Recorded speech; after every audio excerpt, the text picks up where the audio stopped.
Jim? Jim, Alexa, everyone?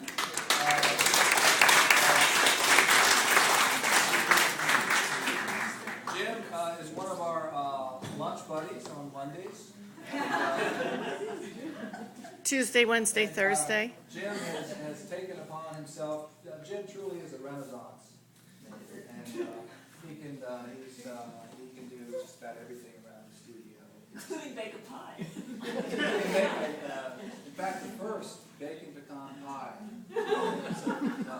This actually comes as a little bit of a surprise to me because I thought I was being paid. Instead of just direct deposit. There's a way to encourage him to come. Nobody. Yeah, Kathy, we did mention something. Just we forgot about it. Well, but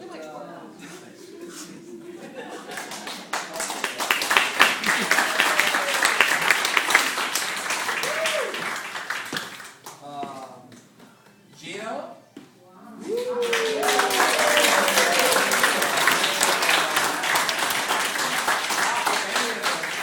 Get through what we need to get through without Gino.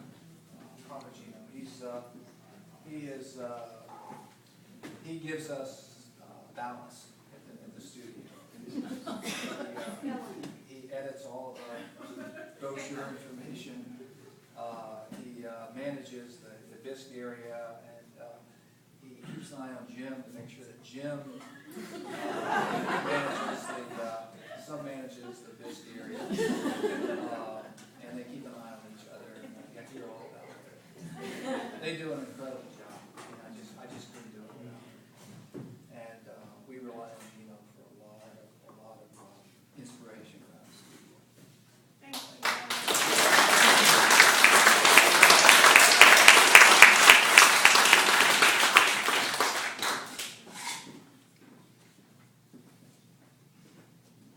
And Marco the Bastard, is he here? Marco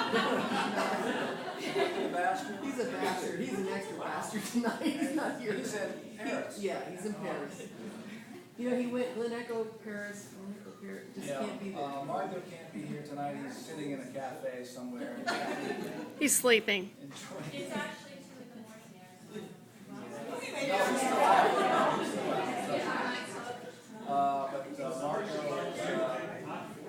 has been helping teach Saturday morning class for a good number of years, and David, Marco, and myself, and they really just do an amazing job working with the students. And they have quite a reward with the students, and I really appreciate Marco's help. They mark up.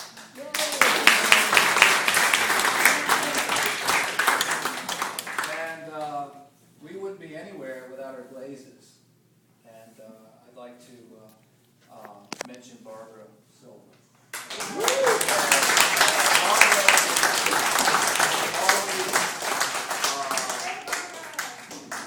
It doesn't matter what weather.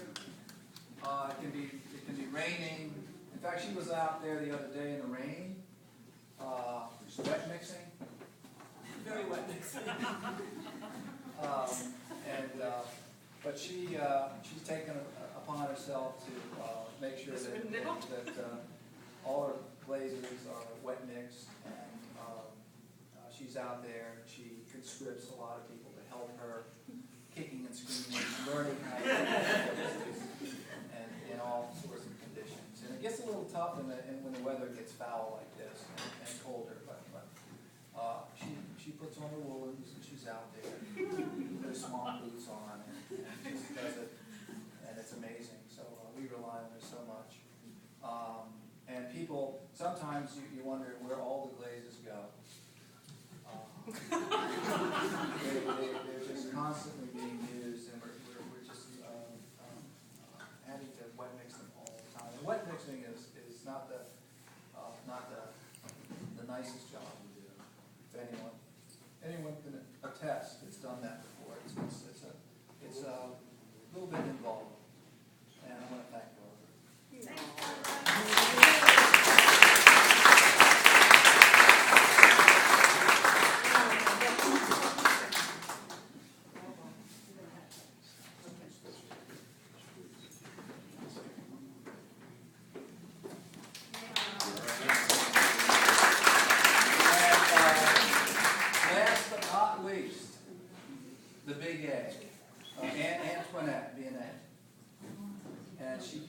she could not be here tonight. And she is tending Susan's garden. Susan Pasner, our late board member and student at the Pottery. A lot of you remember Susan, and Antoinette has taken it upon herself to go out and, as well as Gina, to tend to the garden, and we really need that. That's one of the commitments we made to the Glen Echo Park partnership, is that we would take care, manage, groom, plant, weed our memorial garden to Susan Pasner, and she's been out there doing that on a regular basis. So thank you, Antoinette.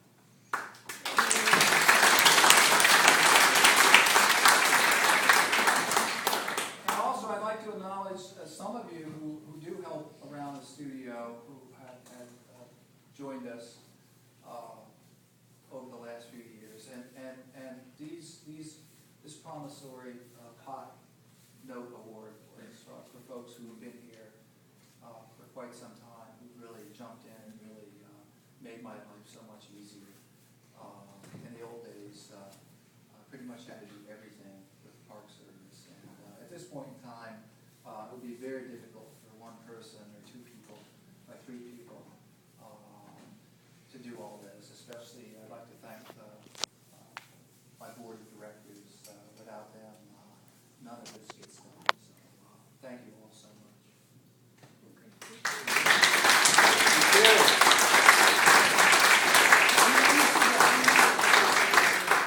I want to acknowledge, we have one board member, Joyce Forrest, who could not be here tonight, but Joyce is the one who fashioned the beautiful promissory pot notes.